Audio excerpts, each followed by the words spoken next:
right, welcome back. I think it's time for us to look at the next step after consumer behavior that we're trying to cause and or respond to. Let's take a look at businesses, business to business. You know what? This is a great opportunity. Most people think about selling and producing products to consumers. Well, that's a good market, and the consumers actually in the United States drive about 70% of the economic value of the economy.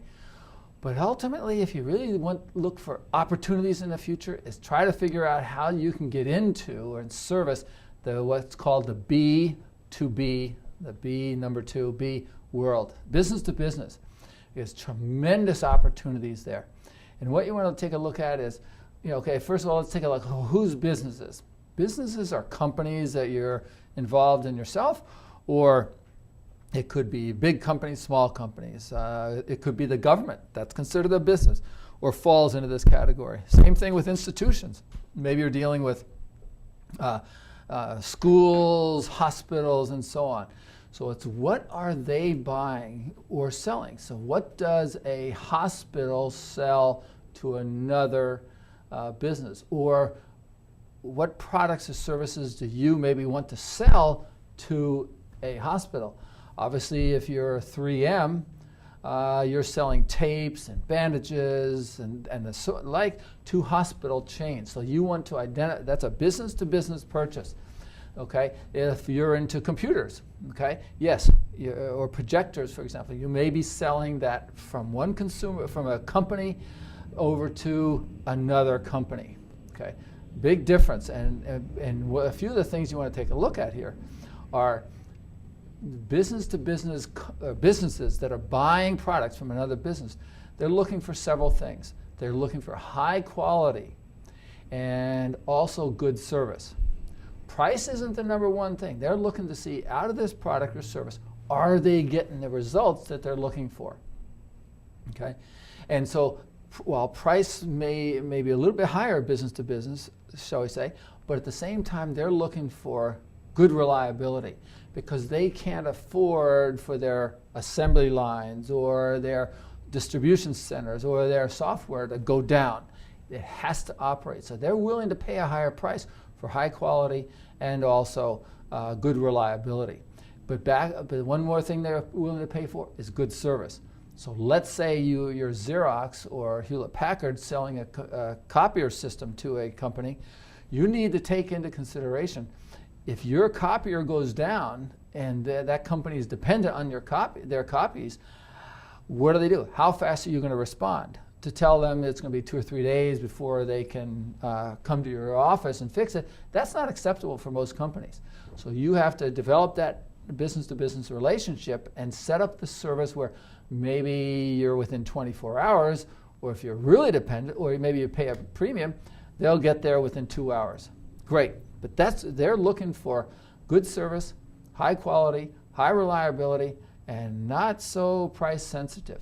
Okay, now, I mentioned quality. Let's take a look at the issue of quality. We'll mention this a little bit when we talk about this product specifically. But how good should quality be of a product? Two things. It has to be that level of quality that the customer will buy repeatedly. All right? So, because if they buy it repeatedly, they like what you're doing for them. Okay? So literally as simple as that.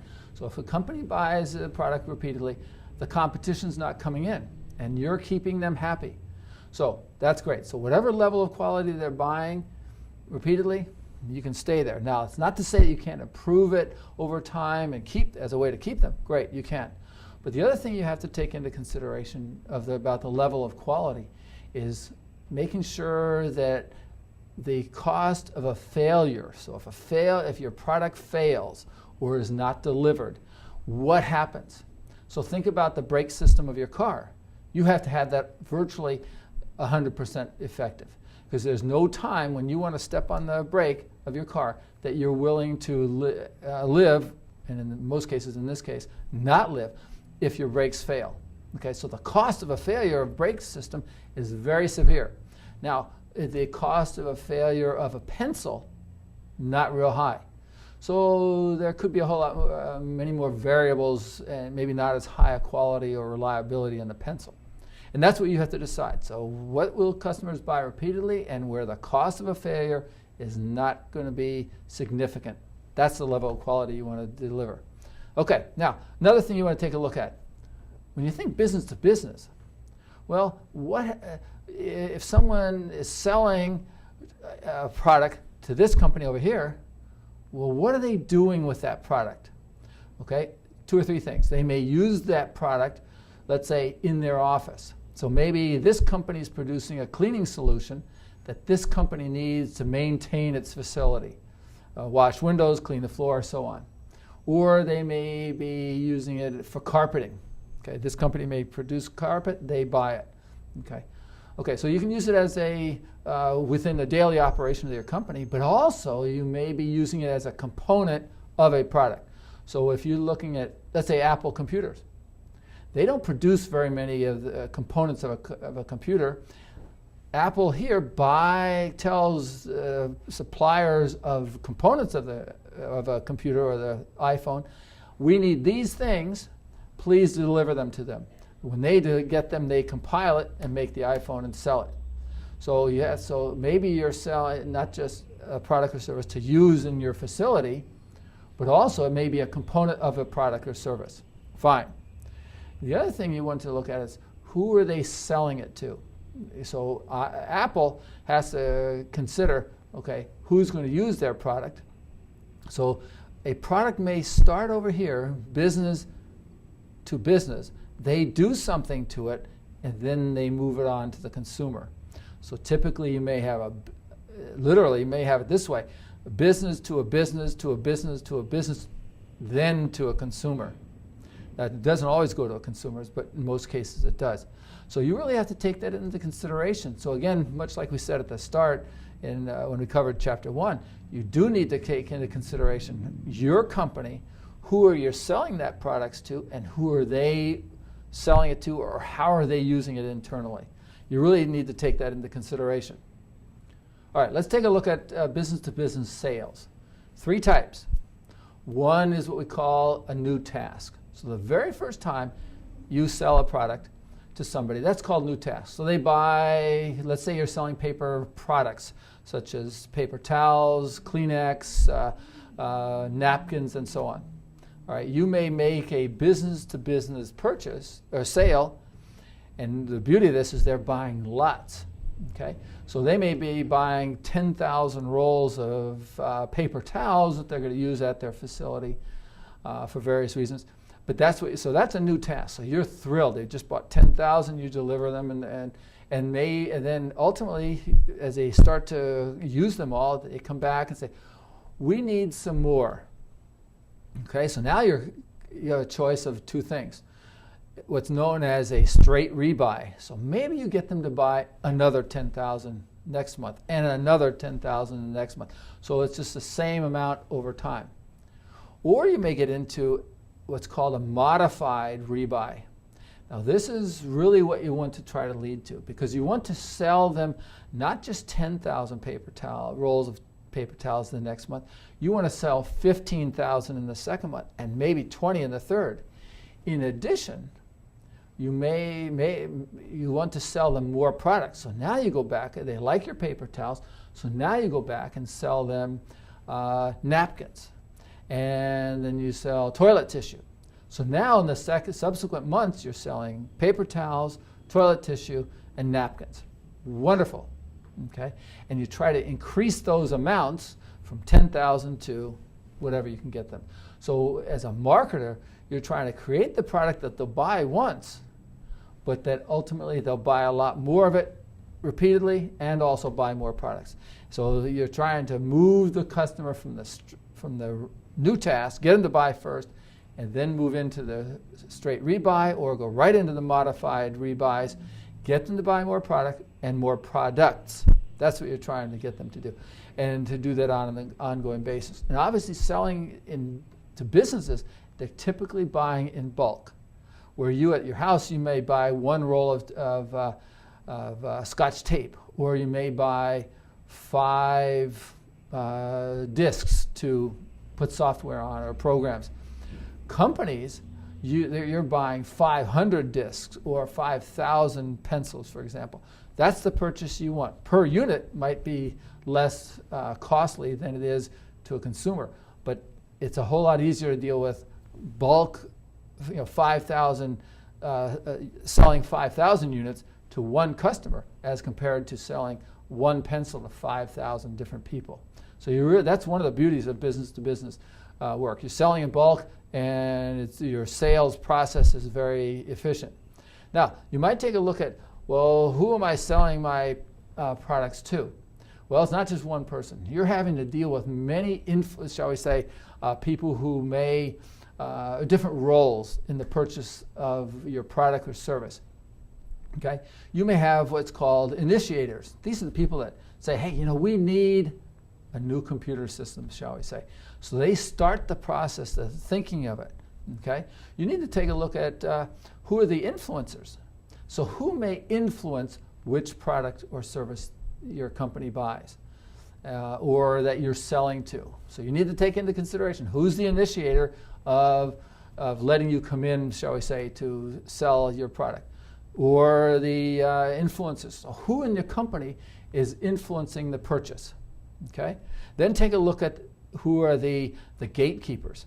Now, some people would say these are the administrative assistants, the people, the assistants, the secretaries, whatever, that you're trying to get through and talk to and try to get them to let you have time with the ultimate person who's a decider. So who ultimately says, yes, buy the Hewlett-Packard copier, or buy the clothing, certain clothing, or who are the users?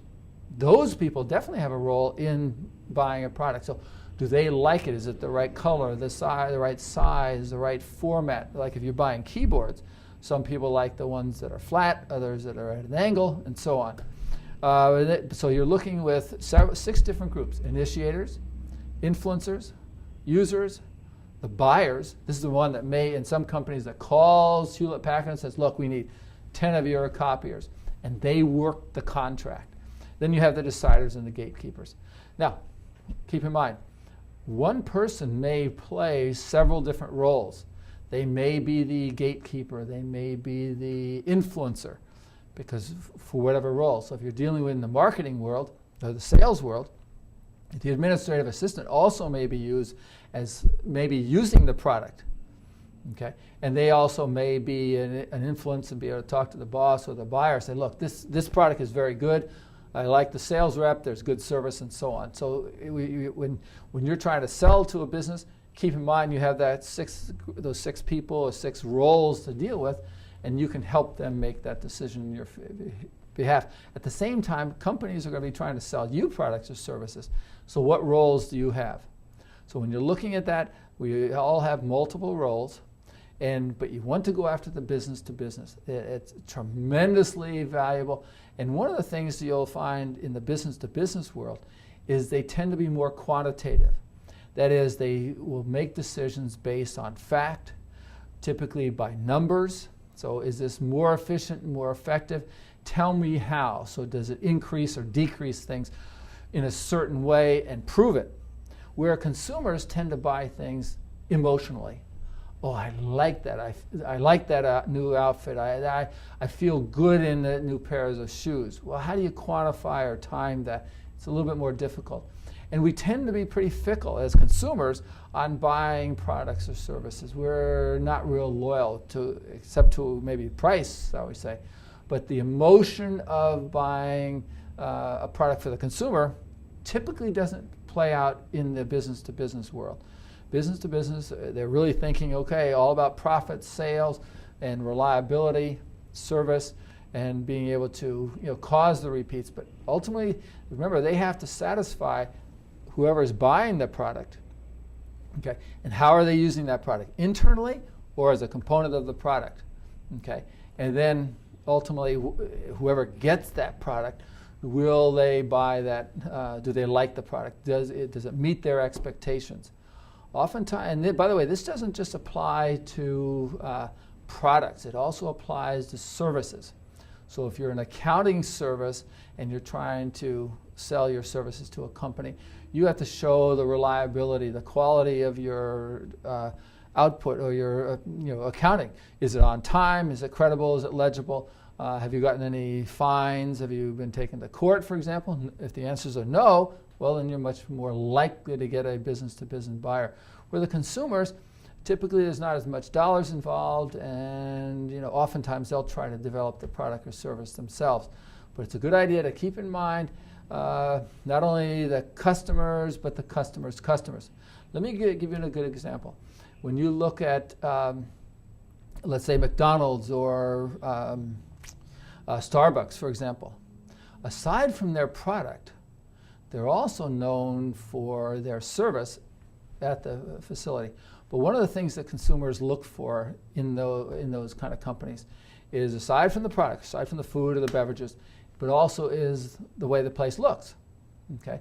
But also cleanliness, okay? So when you look at McDonald's, a business-to-business purchase that they make, they're buying from companies lots of products such as the cleaning solutions for the restrooms, the floors, the walls for that matter, the countertops.